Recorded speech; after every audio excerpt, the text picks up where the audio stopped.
তন্ত্র সাধনা মানে কি বাঙালি, আর তন্ত্র সাধনা মানে তারাপীঠ কেন, কেন দেবী কালেরই পূজা করা হয় জানবো আজকের ভিডিওতে। আচ্ছা, তন্ত্র সাধনা মানে কি বাঙালি? হ্যাঁ, এখনকার ইনস্টাগ্রাম ফেসবুকে বাঙালি এটার জন্য ফেমাস হলেও এর সূত্রপাত বোধ হয় অনেক আগে থেকেই। কিন্তু ঠিক কবে থেকে শুরু হয়েছিল এই বিদ্যার প্রচলন? যদি ইতিহাস ঘাটা যায় তবে দেখা যাবে পঞ্চদশ শতকের শেষের দিকে উত্তর ভারতের গুপ্ত এবং দক্ষিণ পশ্চিমের বকাটাকা রাজার পতন ঘটে। এই সময় নতুন রাজ্যের রাজারা পার্থিব ক্ষমতা লোভের আশায় এই সাধনার গুরুত্বকে বাড়িয়ে তোলে। এতে বলে তন্ত্র সাধনার প্রসারের কথা। কিন্তু ঠিক ধর্মীয়ভাবে কবে থেকে শুরু হয়েছিল এই সাধনা? পুরাণ মতে অথর্ববেদকেই ভারতের সবচেয়ে প্রাচীন বেদ হিসেবে মানা হয়।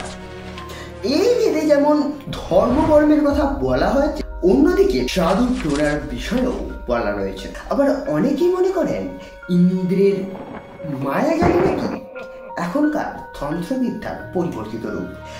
ইতিহাস যাই বলুক না কেন, বাংলায় এখন কিন্তু তন্ত্র সাধনার সম্ভ্রমিয়ে চলেছে। আর তন্ত্র সাধনার রামনামা মানে তারাপীঠ কিংবা কালীঘাট। আপনার কোনো ছোট দোষ ঘটানো হোক কিংবা ব্যবসার উন্নতির জন্য আপনি বোধহয় প্রথম তারাপীঠে ভ্রমণ করে থাকেন। কিন্তু ঠিক কিভাবে তারাপীঠে এত গুরুত্বপূর্ণ জায়গা হয়ে উঠল তন্ত্র সাধকদের কাছে?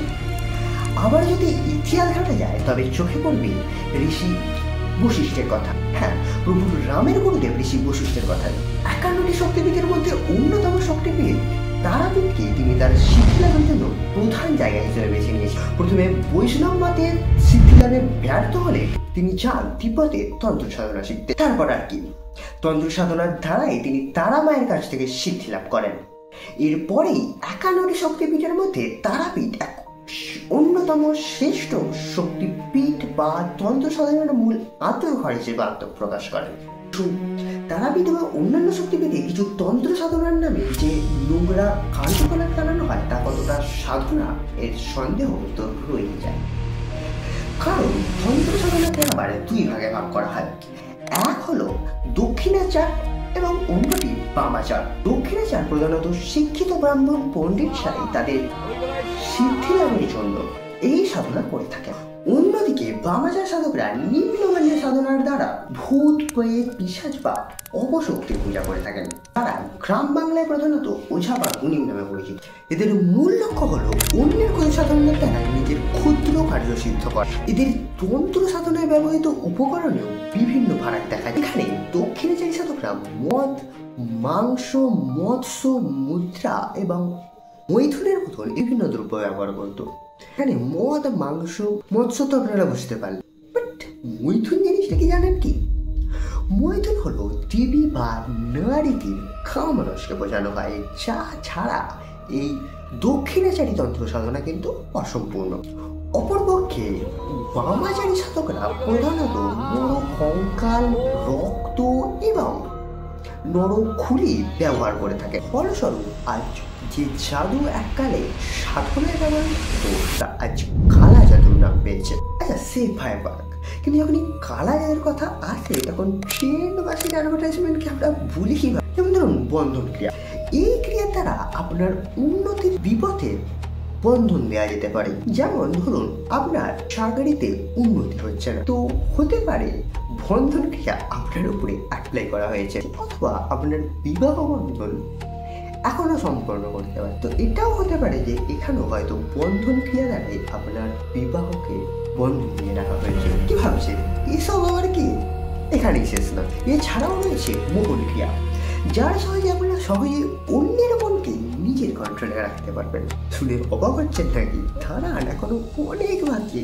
বিদ্বেষ ক্রিয়ার দ্বারা আপনি আপনার দুই কলিগের মধ্যে দ্বন্দ্ব অতি সহজেই লাগিয়ে দিতে পারেন। ভাবছেন এরা ব্যাপার হয় নাকি? এগুলি একটাও আমার কথা নয়, কিন্তু সবই উইকিপিডিয়া বা গুগল স্কলারের মতো কিছু রিসার্চ পেপারে এগুলো প্রপারলি উল্লেখ আছে, যার লিঙ্ক আমি অবশ্যই দিয়ে রাখবো। আচ্ছা, সে চাই বা হোক, তন্ত্র সাধনার কথা বললে আপনার মনে প্রথম কোন দেবতা বা দেবীর কথা মাথায় আসে? মা কালী, রাইট?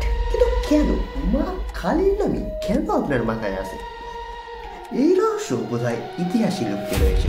যদি মা কালীর উৎসটা দেখা যায় তা নিয়ে অনেক মতভেদ রয়েছে। প্রধানত শিবের আনুষঙ্গিক দেবী হিসেবে পূজিত এই কালো রূপী দেবী কালী। কিন্তু এই কালো রূপী দেবী কালী কালো রঙের মানে জানেন কি? এই কালো রং মহাজগতের যে অসীম শূন্যতা, যা থেকে সবকিছুর সৃষ্টি এবং যেখানে সবকিছু বিলীন হয়ে যাবে, এই অসীম শূন্যতাকে বোঝায়। শুধুই কি তাই, দেবীর উন্মুক্ত কেশ আর গলার মুন্ডর মালা অসম্ভব শক্তির প্রতীক হিসেবে করে তোলে আমাদের সমাজ তথা সাধকদের ক্ষেত্রে, যার কারণেই বোধহয় এই ভয়ঙ্কর জাদু শক্তির আরাধনায় এই ভয়ঙ্কর দেবীকে ব্যবহার করা হয়। তন্ত্র সাধনার যে গভীর শক্তি আমাদের পূর্বপুরুষেরা বা সাধক সন্ন্যাসীরা দিয়ে গেছেন, তা সত্যি বয়ে নিয়ে যাওয়া উচিত, কিন্তু ভণ্ডামি বা প্রতারণার দ্বারা নয়। সাধনা হোক মন থেকে সিদ্ধি লাভের জন্য। আপনারা কি মনে করেন? অবশ্যই কমেন্টে জানান।